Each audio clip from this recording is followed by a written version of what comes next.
Hello guys, welcome to my at cook channel. আজকে আমি নিয়ে চলে এসেছি আপনাদের জন্য হাত শিমুয়ের একটা নতুন রেসিপি, যা অনেকে বাড়িতে বানাতে জানেন না। দেখুন, এরকম ক্রিমি টাইপের একটা টেক্সচার আসবে যদি এই রেসিপিটা ফলো করে আপনি হাত শিমুইটা বানিয়ে ফেলেন। এবং এটা পুরোপুরি গুড়ের, চাইলে আপনারা গুড় অ্যাড করতেও পারেন, নাও করতে পারেন। সমস্ত জিনিসটা আমি এই ভিডিওর মাধ্যমে আপনাদেরকে জানিয়ে দেব। সমস্ত ভিডিওটা পুরো দেখতে হবে, না হলে কিন্তু আপনারা কিছু জিনিস বুঝতে পারবেন না। চলুন শুরু করে নেওয়া যাক এই ভিডিও। সর্বপ্রথম আমরা একটা ডো বানিয়ে ফেলবো চালের গুঁড়ো এবং ময়দার। তার জন্য এখানে আমি নিয়ে নিয়েছি একটা পাত্র, যেটার মধ্যে আমরা জল গরম করব। আমি এখানে 1 কাপ পরিমাণে জল দিয়েছি। জলের মধ্যে আমি স্বাদ পরিমাণে নুন দিয়ে দিলাম এবং এখন আমি জলটাকে টকবক করে ফুটতে দেব, কারণ টকবক করে না ফুটতে দিলে চালের গুঁড়ো কিন্তু ভালো করে একটা ডো হবে না। তার জন্য চলুন জলটাকে ভালো করে টকবক করে ফুটতে দিই। দেখুন, জলটা খুবই গরম হয়ে গেছে, খুবই টকবক করে ফুটছে।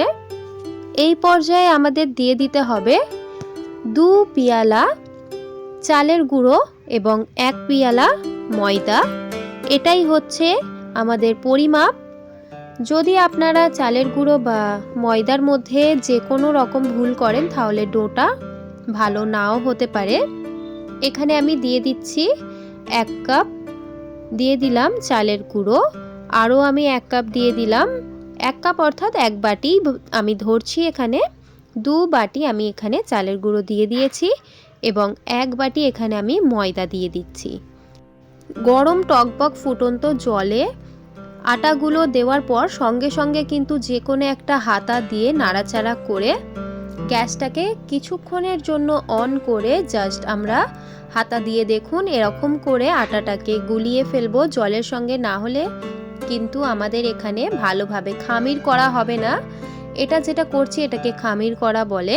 এবার আমি গ্যাসটাকে অফ করে দিয়েছি। 3 থেকে 4 সেকেন্ড পরে জলটা শুকিয়ে যাওয়ার পর ভালোভাবে এবার হাতা দিয়ে, যেহেতু গরম তাই হাতা দিয়ে করছি, কেউ কিন্তু হাত দিয়ে করতে চেও না, নাহলে হাত পুড়ে যাওয়ার সম্ভাবনা থাকে। হাতা দিয়ে আমি দেখুন ভালোভাবে নাড়াচাড়া করে মিক্স করে নিচ্ছি, যাতে কোনো রকম গুটলে জাতীয় জিনিস কোথাও না থেকে যায়। তার জন্য সুন্দরভাবে এরকম করে নাড়াচাড়া করা হয়ে গেলে চলুন, যখন হালকা একটু 50% ঠান্ডা হয়ে আসবে তারপর এটাকে ভালোভাবে ডো বানিয়ে ফেলবো। 50% ঠান্ডা হয়ে যাওয়ার পর, কারণ এটা গরম গরমই ভালোভাবে ডো বানিয়ে ফেলতে হবে, ছেনে নিতে হবে, না হলে কিন্তু এটা গুটলে হয়ে যাবে আর ছানা যাবে না ভালোভাবে। দেখুন এখানে আমি একটু নাড়াচাড়া করে দিচ্ছি, ভাপ বেরোচ্ছে, দেখে বুঝতেই পারছেন যে কতটা গরম রয়েছে। এবার সুন্দরভাবে আমি হাত দিয়ে ভালোভাবে এটাকে ডো বানিয়ে ফেলবো। এখানে কিন্তু জলটা পুরোপুরি গেলো করে দিলে হবে না, শক্ত রাখতে হবে।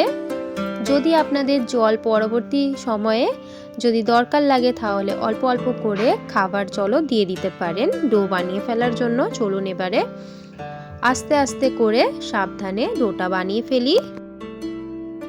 রুটি, পরোটা, লুচির মতো যেরকম আমরা ছানি সেরকম ছেনে নিতে হবে। একটা নর্মাল, কোনো রকম টাইট ডো লাগবে না, কোনো রকম নরম তুলতুলে ডো লাগবে না, মিডিয়াম করলেই হবে। যাই হোক করে শুধু ডোটা যাতে স্মুথ হয় সেটাকে মাথায় রাখতে হবে। দেখুন এখানে আমি ভালোভাবে, চালের গুঁড়োর যেহেতু ডো তাই অল্প একটু শক্ত হবেই, সুন্দরভাবে এখানে আমি কিন্তু মেখে নিয়েছি। এবার আমি এই ডো থেকে ভালোভাবে ছোট ছোট পুচকি পুচকি লেচি কেটে নেব। দেখুন ডোটা কতটা স্মুথ হয়েছে। দেখুন আমি এক সাইডটা ভালোভাবে হাত দিয়ে পাতলা করে নিচ্ছি, কারণ খুবই ছোট ছোট আমাদের একটু একটু আমাদের এখানে লেচি লাগবে, কারণ ওই যে হাত সিমুই করব সেগুলো কিন্তু ছোট ডো থেকেই হবে। এভাবে করে সমস্ত আটাটাকে আমাদের করে নিতে হবে এরকম ছোট ছোট সাইজের। আমি সমস্তটা করে নিয়েছি, আমি দেখাইনি সমস্তটা। দেখুন এখানে আমি সমস্ত ডোটাকে ছোট ছোট করে কুচি কুচি করে নিয়েছি। এবার চলুন আমি হাত সিমুইটা বানানো শিখাই। হাত সিমুই বানিয়ে নেওয়ার জন্য 3-4টে ছোট ছোট লেচি এখানে আমি রেখে দিয়েছি। এবার এর মধ্যে চাইলে আপনারা আটাও দিতে পারেন, ময়দাও দিতে পারেন, কিন্তু কম পরিমাণে দিতে হবে। সুন্দরভাবে ছড়িয়ে দিলাম এবং একটা আমি এখানে লেচি নিয়ে আমার হাতের তালুতে রাখছি এবং দেখুন আরেকটা হাত দিয়ে সুন্দরভাবে আমি কিন্তু ঘষাঘষি করলেই সুন্দরভাবে কিন্তু হয়ে যাচ্ছে হাত সিমুইগুলো। এভাবে করে প্রত্যেকটা আমরা করে নেব। অল্প একটু প্রথমের দিকে যদিও বা শেপটা একা বেঁকা ট্যাড়া হয়, তাও কিন্তু আমাদের করতে করতে হাতের মধ্যে চলে আসবে চেষ্টা করলে। এখানে আমি সমস্ত যে ছোট ছোট করে লেচি কেটেছিলাম সমস্ত আমি এখানে হাঁস সিমুইগুলো গড়ে ফেলেছি। এবার চলুন এগুলো দুধের মধ্যে দেওয়া যাক। দুধটাকে বানিয়ে নেওয়ার জন্য চলুন এবার দেখে নিই। প্রথমত এখানে আমি নিয়ে নিয়েছি একটা বোল বলে নিতে পারেন, বোল বা কড়া যে কোনো হাঁড়ি কুড়ির মধ্যে আপনারা করে নিতে পারেন। এখানে আমি প্যাকেটের দুধ ব্যবহার করেছি, ফুল ফ্যাট ক্রিম দুধ 500 গ্রাম। 500 গ্রাম দুধ ভালোভাবে ছেঁকে নিয়েছি। এবার দুধটাকে ভালোভাবে ফুটিয়ে নেব যাতে কাঁচা গন্ধটা চলে যায়।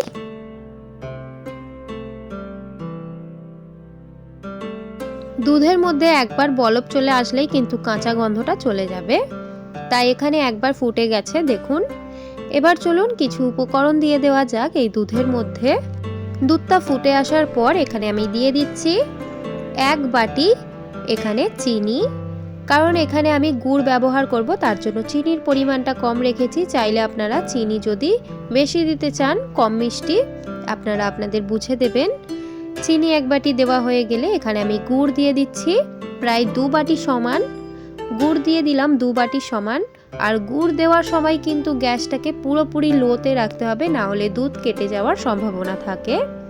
সুন্দরভাবে দুধ এবং চিনিটাকে এবার আমি একটা হুইস্কের সাহায্যে ভালোভাবে মিক্স করে নিচ্ছি আস্তে লো মিডিয়ামে।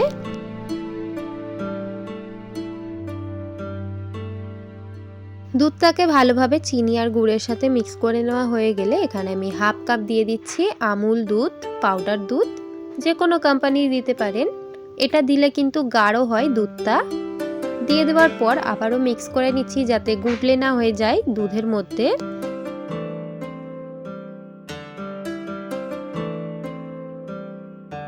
তারপর দিয়ে দিচ্ছি এখানে স্বাদ পরিমাণে নুন, অর্থাৎ আমি এখানে হাফ চামচ নুন দিয়েছি।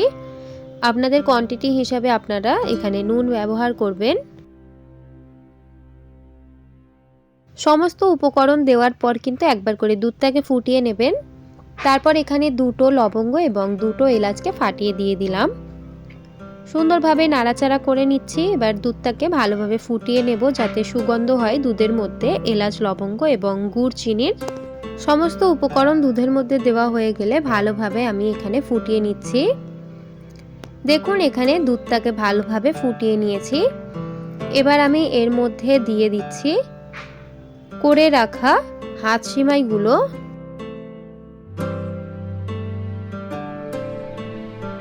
হাত সেমাইগুলো যেহেতু করে রাখা ছিল তাই অনেকটা কিন্তু একে অপরের সাথে যুক্ত হয়ে গেছিল, তার জন্য এখানে খুবই সাবধানে দুধের মধ্যে দেবেন। দেওয়ার সঙ্গে সঙ্গেই কিন্তু নাড়াচাড়া করতে হবে। নাড়াচাড়া না করলে কিন্তু নিচের মধ্যে বসে যাওয়ার সম্ভাবনা থাকে, যেহেতু এগুলো পুরোপুরি চালের গুঁড়ো বা ময়দার আটার বলতে পারেন। তার জন্য সমস্ত জিনিসটাকে অনবরত নাড়াচাড়া করে ফুটিয়ে যেতে হবে। এবার শুধুমাত্র ফুটিয়ে নেব একটা বলক চলে আসা পর্যন্ত।